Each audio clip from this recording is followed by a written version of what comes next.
In Shakun Batra's Kapoor and Sons, the Kapoor family is always on the verge of crumbling. They fight incessantly at home and are barely able to hide the deep fractures in their relationships from outsiders. And through all their ups and downs, we uncover the myth of the happy Indian family. The Swaddle presents Recasting. Mainstream Hindi cinema has had a tendency to depict the Adarsh Parivar, a single wholesome unit tied together by strong and unconditional filial bonds. This ideal family often champions and preserves traditional Indian values by withstanding corrupt Western influences. In order to ensure perfect harmony, the members of this family are largely supposed to represent certain ideals.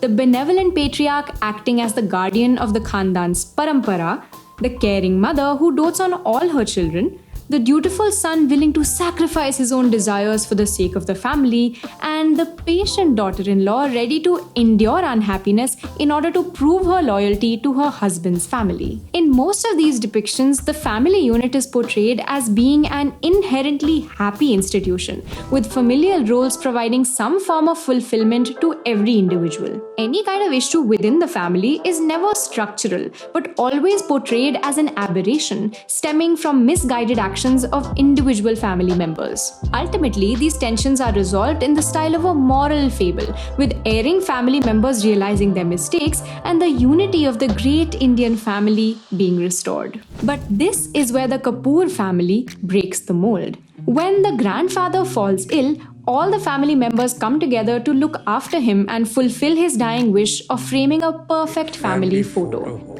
In their interactions, we get a glimpse of the familiar warmth and shared nostalgia that is characteristic of joyful family reunions. But as the story unfolds, this picture of the happy family unravels.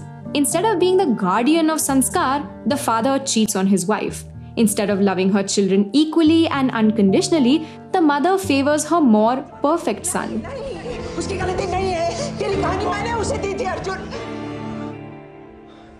And the sons themselves hide a lot about who they are in fear of disappointing their parents.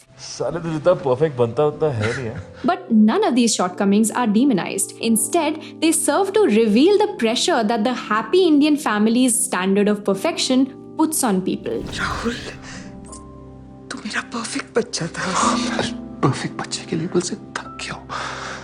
Please. This pressure also renders them unable to have healthy relationships because they can't resolve the conflict between what their family members expect of them and who they really are. And though the Kapoors do attempt to reconcile after every bitter fight, the resolutions are never glorified and they're certainly never easy. As in real life, the illusion of harmony is fleeting and old resentments continue to simmer below the surface with no hope of resolution even in death. When in the end, grief brings the brothers back to their mother, we see the true nature of their relationships, marred by betrayal, distrust, and neglect.